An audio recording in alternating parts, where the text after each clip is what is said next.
Ministério Marcos da Silva, marcosdasilva.org. Mais detalhes no final desta gravação.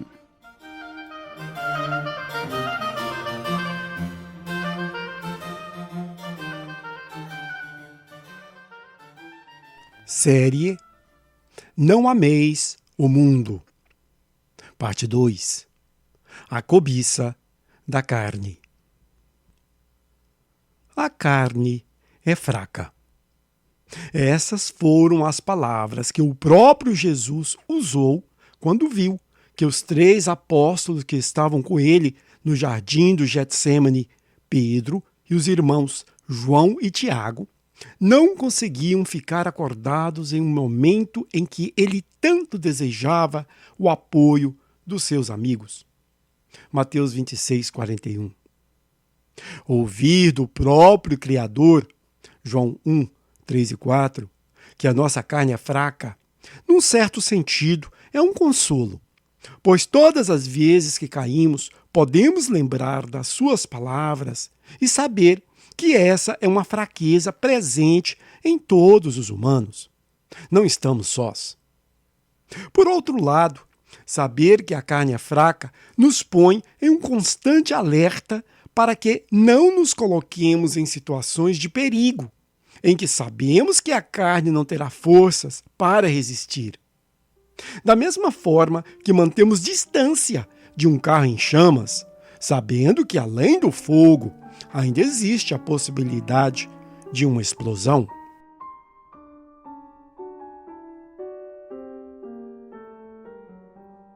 As leis mantêm os seres humanos sob controle.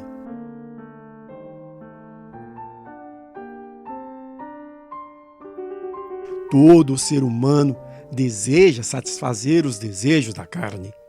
Gálatas 5:17. Na realidade, a constante busca da maioria dos homens é exatamente adquirir meios para poder saciar ao máximo os seus desejos carnais. Romanos 8:5.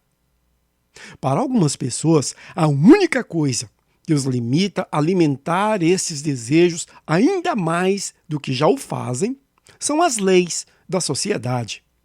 2 Tessalonicenses 2:12.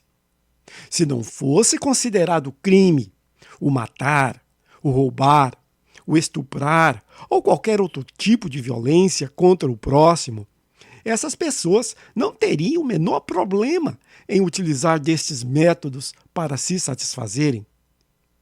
A própria Bíblia está repleta de casos em que seres humanos agiram de forma desenfreadas à procura de prazeres. Gênesis 19, 4 e 5, Juízes 19, 22, 2 Samuel 2, 14 e 15. A propósito, este é um instinto animal também presente no homem. O animal selvagem se dispõe a fazer coisas inimagináveis para saciar o seu apetite irracional.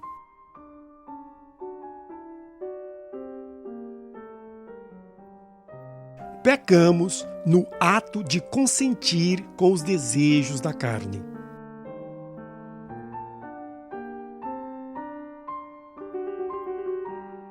Falando que o cristão não pode se envolver com as coisas que há no mundo, o apóstolo João nos avisou que a cobiça ou a concupiscência da carne não vem do Pai, mas sim do mundo. 1 João 2,16. Não vem de Deus os desejos desenfreados e pecaminosos da carne. O cristão frequentemente assume erroneamente que está pecando quando faz aquilo que Deus não aprova, quando de fato, no ato de consentir com o desejo daquilo que Deus não deseja para os seus filhos, ele já está pecando.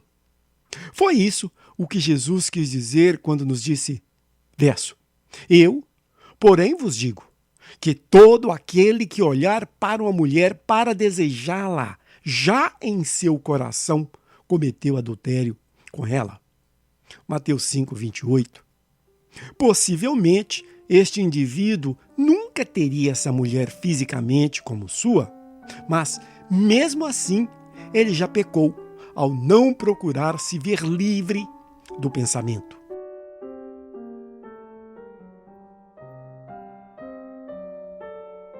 Não pecamos ao ser tentados, mas ao ceder à tentação.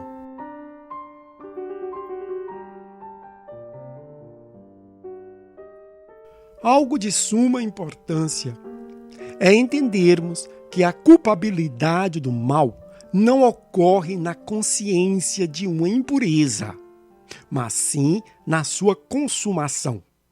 Ou seja, não seremos julgados porque fomos tentados a satisfazer os desejos da carne, mas sim porque cedemos à tentação, seja em atos físicos ou em pensamento.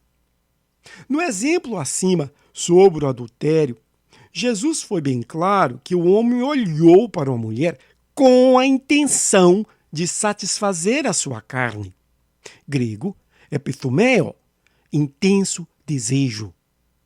Se o desejo de olhar para a mulher houvesse surgido, mas se ele tivesse resistido e olhado para uma outra direção, ou ter se retirado do local, então ele seria inocente desse pecado. O que ocorre com o indivíduo que resiste ao desejo é que o Espírito Santo o torna consciente do erro que está para ocorrer e ele reage positivamente à voz de Deus. Coisas assim ocorrem comigo regularmente e imagino que também com vocês. Verso: quando o Espírito vier, ele vos guiará. João 16, 13.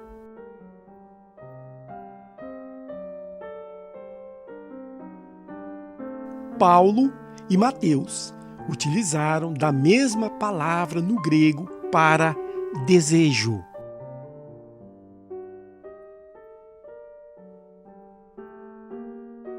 Escrevendo a Timóteo, o apóstolo Paulo alertou ao jovem discípulo que se mantivesse distância da cobiça da carne.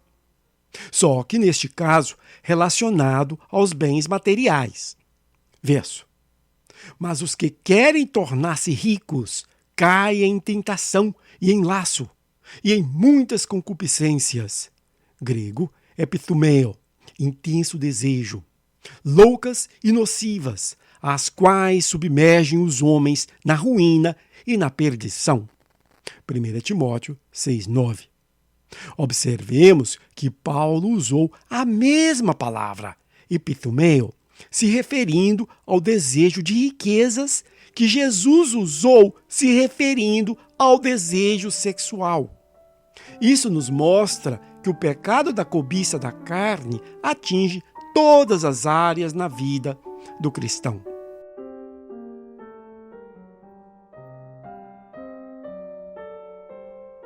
Resistindo ao diabo logo no início da tentação.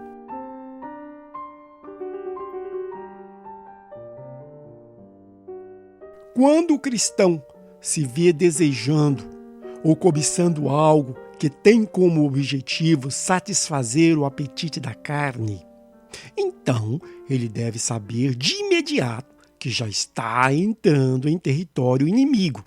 E ali mesmo, ao ter consciência do que está ocorrendo, deverá prontamente resistir ao pensamento e se voltar para Deus. Esta é uma situação que nós cristãos vivemos todos os dias e cabe a nós treinarmos a nossa mente para que instintivamente reconheça e resista a tais pensamentos. Verso: sujeitai-vos, pois, a Deus, resistir ao diabo, e ele fugirá de vós. Tiago 4, 7 e 8.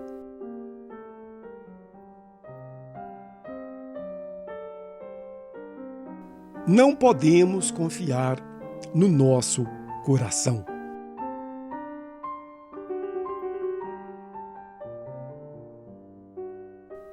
Irmãos, eu sei que alguns gostariam de saber mais sobre quais são as coisas que a carne cobiça, para que assim possam estar preparados. Quanto a esta dúvida, deixe-me alertá-los, acima de tudo, que a nossa inclinação natural é desejar aquilo que não deveríamos. Verso: desvia os meus olhos de contemplarem a vaidade e vivifica-me no teu caminho. Salmo 119, 37. Quando qualquer interesse passa pela nossa mente, devemos imediatamente lembrar que a carne é fraca. E isso significa que consideramos tudo com extrema cautela, não confiando no nosso próprio coração. Verso: enganoso é o coração, mais do que todas as coisas, e sofre de uma doença incurável. Quem o entende? Jeremias 17, 9. Trocando a vida eterna pela terra passageira. O nosso Pai sabe das nossas necessidades e nos ensina que devemos confiar que Ele proverá tudo aquilo que realmente precisamos. Mateus 6, 8. Além daquilo que nos é necessário nesta vida passageira, todo o restante deverá ser considerado com cautela. E alguns dos nossos desejos não devem sequer serem considerados. Estes desejos pecaminosos da carne englobam todas as áreas da vida, incluindo lazer, sexo, finanças, etc. Um dos maiores erros do cristão é mudar o seu foco da vida eterna para estes poucos anos que passamos aqui nesta terra contaminada com todos os tipos de males. Aguentem firmes, queridos. Estamos quase lá. Espero te ver no céu.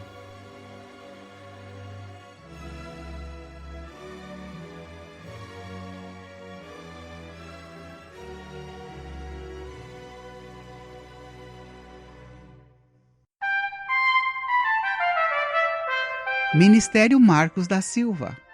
Acesse o nosso material gratuitamente no site marcosdasilva.org. O endereço do site é markusdasilva.org.